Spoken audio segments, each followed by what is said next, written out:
வணக்கம். அரசு பழங்குடியினர் உயர்நிலை பள்ளி மட்டத்துக்காடு மாணவர்கள். எங்கள் குழுவின் பெயர் ஸ்கை ஸ்குவாட். நாங்கள் குழுவினர்களாக சேர்ந்து சூரிய ஆற்றல் மூலம் இயங்கும் பார்வையற்றவர்களுக்கான கருவியை தயாரித்துள்ளோம். கண்ணு தெரியாதவங்க நடக்கும்போது ரொம்ப கஷ்டப்படுறாங்க. அதுக்காக நாங்கள் ஒரு தீர்வு கண்டுபிடிச்சிருக்கோம். இயங்கக்கூடிய பார்வையற்றவருக்கான கருவி தயாரித்துள்ளோம். தேவையான பொருட்கள் lithium battery, solar, buzzer, PVC pipe, Uno board, sensor. இதுதான் நாங்கள் கண்டுபிடிச்ச கருவி. இதில் யூஸ் பண்ண பொருள்னா solar, PVC pipe, ultrasonic sensor, Uno board, பஸரு.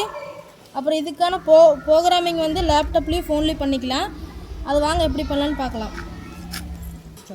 இது பார்த்திங்கன்னா லித்தியம் பேட்டரி இருக்கிறனால ஒரே நாளில் பேட்ரி தீர்ந்துடும். அதனால தான் நம்ம சோலார் பயன்படுத்துகிறோம். இது பயன்படுத்துகிறதுனால பேட்ரி வந்து ரொம்ப நாளைக்கு நீடிக்கும். அதனால தான் நாங்கள் சோலார் பயன்படுத்துகிறோம். ஓடிஜி வந்து இந்த ப்ரோக்ராமிங் கேபிளில் கனெக்ட் பண்ணிக்கலாம். கனெக்ட் பண்ண கடைசியில் ஃபோனில் கனெக்ட் பண்ணோம்னா ப்ரோக்ராமிங் பண்ணால் ஒர்க் ஆகும். ஓடிஜி வந்து மொபைல் ஃபோனில் கனெக்ட் பண்ணிக்கலாம். அதுக்கப்புறம் இந்த ப்ரோக்ராமிங் யூனோ போர்டில் வந்து கனெக்ட் பண்ணிக்கலாம். கனெக்ட் பண்ணோம்னா லைட் எரியும். நம்ம ப்ரோக்ராமிங் பண்ணிக்கலாம்.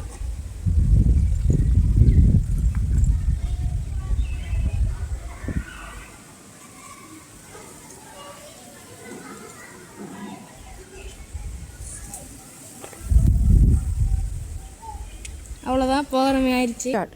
இப்போ நம்ம முன்னாடி ஏதாவது இருந்துச்சுன்னா சவுண்டு கேட்கு. இப்போ முன்னாடி ஒன்றும் இல்லாததுனால சவுண்டு கேட்கல.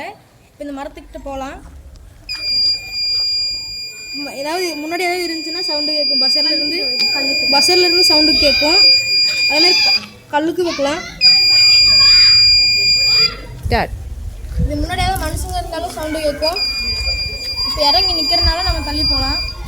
இந்த உலகத்தில் கண்ணு தெரியாதவங்க அதிக பாதிப்பு சந்திக்கிறாங்க. அவங்களுக்கு வேண்டி தான் நாங்கள் இந்த தீர்வை கண்டுபிடிச்சிருக்கோம். சென்சர் மூலம் சென்ஸ் பயன்படுத்தி பஸர் கத்துது. இது மூலமாக அவங்க முன்னாடி எது இருந்தாலும் பஸர் சவுண்ட் போடும்.